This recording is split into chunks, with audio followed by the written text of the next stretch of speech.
Olá, Paulo Roque, muito bom dia. Muito bom dia, Meire, muito bom dia, ouvintes CBN. Bom, Paulo, o assunto continua sendo aí, vamos tratar de novo aí dessa operação carne fraca. O consumidor não está protegido ainda, mesmo com essa operação? Nessa parte, está havendo uma exposição do consumidor e as autoridades sanitárias, as autoridades do Ministério da Agricultura estão devendo uma maior informação ao consumidor. Por exemplo, falou que os lotes comprometidos seriam retirados de circulação. Quais são esses lotes? Até o momento, o Ministério da Agricultura não informou. Informou os que eram para exportação, né? O que era para exportação. Mas com relação ao consumidor interno, então está faltando sim muita informação por parte do Ministério da Agricultura em relação ao consumidor brasileiro. O Ministério está muito preocupado no momento com a suspensão, com o mercado externo. Tem razão de estar preocupado? Tem, e muita razão. O Brasil exportava por dia 74 milhões de dólares de carne para o exterior. Ontem o movimento foi de 76 mil dólares. Ou seja, olha a queda brusca, vertiginosa. Tem que estar realmente preocupado, não é um problema qualquer. Mas a polícia, vem uma autoridade da República, um delegado da Polícia Federal, diz que nós estamos consumindo carne estragada, que tem uma série de problemas na comercialização da carne. E o que as autoridades estão fazendo nesse momento? É certo que o Ministério da Agricultura pediu à Justiça que fossem apresentados todos os laudos técnicos. Sabe quantos laudos foram apresentados? Quantos? Apenas um. A polícia fez apenas um laudo. E sabe o que está chamando muita atenção, Meire? Isso está chamando muita atenção.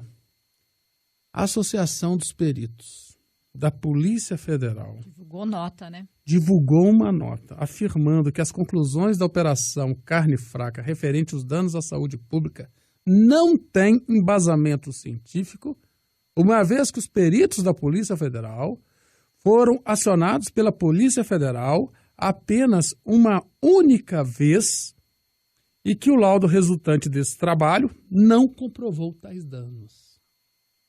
Então foi deflagrada uma operação, você não está... Quem está falando isso não é ninguém de fora, são os peritos da Polícia Federal, é quem compete, a quem compete fazer o trabalho técnico e o recurso existe para ser usado e por que não foi usado? Ficou 2 anos, dizem que essa operação ficou 2 anos. E por que não foi usado? Então veja,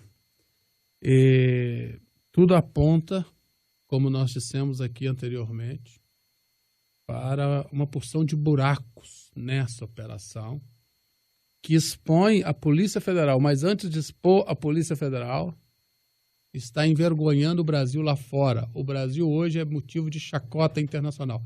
Acabou de chegar, sabe qual país está suspendendo? O país tem guerra civil, cheio de problemas lá, mandou suspender a importação de carne brasileira. Sabe qual? O Egito.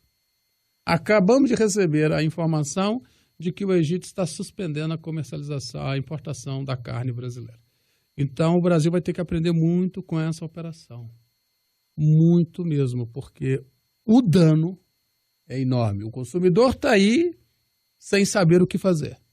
O consumidor, na verdade, ficou no fogo cruzado, né? Com um batalhão de informações sobre a operação e agora também, de repente, a ausência de informação também sobre a situação da carne aqui no Brasil. Foi bombardeado por problemas e depois nenhuma solução, nenhuma informação veio depois orientando esse consumidor sobre o que fazer na hora de comprar carne. O Ministério da Agricultura, para ontem, tem que vir a público e dizer, ou desmente tudo da Polícia Federal, com base em laudos técnicos, ou retira de circulação aqueles produtos que estão comprometidos.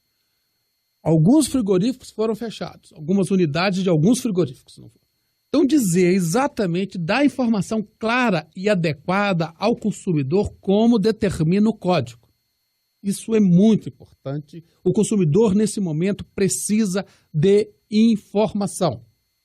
Então, ou o Ministério Público, Ministério da Agricultura vem, com base em documentos técnicos, assinado por engenheiros assinados por químicos dizendo que não há nenhum risco para o consumidor brasileiro, e esses técnicos assumem essa responsabilidade, ou ele vai ter que retirar esses produtos das prateleiras dos supermercados, informar quais lotes estão comprometidos. Agora, essa operação, vai dar ainda muito o que falar. Agora, uma coisa colocada nessa operação parece realmente, ela coloca uma verdade também. E muitas vezes os fiscais, eles têm que fazer um trabalho sério na fiscalização, mas os fiscais são capturados. O fenômeno da captura no serviço público. Ou seja, aquele a quem eu devo vigiar me captura. Me captura com o quê? Com benesses, em outras palavras, corrompendo mesmo. E o fiscal acaba não cumprindo o papel de fiscalizar. Ao invés de fiscalizar, ele passa a mão na cabeça. E aqui tem também uma manifestação dos técnicos do Ministério da Agricultura. Os auditores fiscais agropecuários fizeram uma manifestação pedindo o fim das indicações políticas a cargos de chefia. Que é uma coisa que é óbvio, né? Eles estão certos? Certíssimos. Por quê? O Estado brasileiro não pode ser um Estado de brincadeira. O Estado republicano, ninguém está acima da lei. O Brasil, nos últimos 12 anos, todas as unidades dos ministérios, dos órgãos públicos, foram aparelhadas politicamente. O critério de ocupação dos chamados cargos de confiança não foi o critério técnico, foi o critério político. E daí, quando você faz isso, o político está prestando um desserviço ao país, porque ali não estou falando de qualquer setor, eu estou falando de um setor que eu preciso de um técnico. Ele me indica um político que não conhece e não tem nenhuma relação com aquele tema que ele está lidando naquela secretaria, naquele órgão do Ministério. É isso que os funcionários do Ministério da Agricultura estão dizendo. Olha, certo, o Ministério falhou, tem falhado na fiscalização, é verdade, mas tem um problema interno grave que são indicações políticas de cargos técnicos que deveriam estar sendo ocupados por técnicos, estão sendo ocupados por políticos. Indicado por quem? Pelo deputado A da região tal, deputado B. Então ele deve favor a quem? Ao deputado. Está lá um fiscal cumprindo o papel dele. Liga para o chefe. Chefe, por favor, alivia aí. Esse fiscal, ele está sendo muito duro, chama a atenção dele, tira ele da região, remove esse fiscal. Ou seja, quem paga caro nesse momento? A sociedade brasileira, o interesse comum. O que eu imagino é que com essa operação Lava Jato, que nós devemos muito à Polícia Federal, agora ela também tem que vir a público pedir desculpa se ela está errando, ela tem que confessar os seus erros para dar segurança à sociedade brasileira. O que me chama é que a classe política parece que não está entendendo o que está acontecendo no Brasil. Fica nessa tentativa de vencer toda a sociedade pelo cansaço. Vai às ruas, a população diz, manifesta. Aí eles vão lá, tem a oportunidade, botam o indicado deles lá. Paulo Roque, você entrou nessa seara política, eu aproveito aqui e pergunto a sua opinião, né? O que você acha dessa proposta que vem ganhando força aí entre alguns partidos do voto em lista fechada? Isso pode perpetuar os coronéis na política brasileira? Olha, é o que vai acontecer. O que acontece na lista fechada? O que primeiramente é a lista fechada? A lista fechada, o partido vai concorrer às eleições proporcionais para deputado federal, em Brasília, deputado distrital. O eleitor não vota mais no candidato. Ele vota no partido. Então, o partido que receber mais votos, de acordo com o coeficiente eleitoral, o partido faz o maior número de deputados. Dali, a lista já é votada, abre aspas, na convenção do partido e já está lá. Os representantes que amanhã, por ordem, se for eleito, se o partido tiver o número tal de votos, quantos parlamentares vão ser indicados? Já está ali exatamente a ordem. A lista é feita pelos partidos. Então vamos imaginar, numa lista do PMDB de Alagoas, o senador Renan Calheiros não vai estar? Ele vai ser o último da lista? Então, numa lista lá do Maranhão, do partido lá, a família Sarney, o representante da família Sarney não vai estar lá entre os primeiros lugares? Pois é. Então, veja, é uma maneira de perpetuação da classe política, e daí há manifestações e com as quais eu concordo, e há uma maneira de continuar dando foro privilegiado a essas pessoas. Quer ver? Essa lista deixa de ser interessante, o Congresso votando o fim do foro privilegiado. Aí ela deixa de ser tão interessante assim. Mas qual é o argumento de quem defende a lista fechada? É de que na Alemanha é assim, em outros países funcionam dessa forma. Portugal, mas são democracias com instituições mais fortes.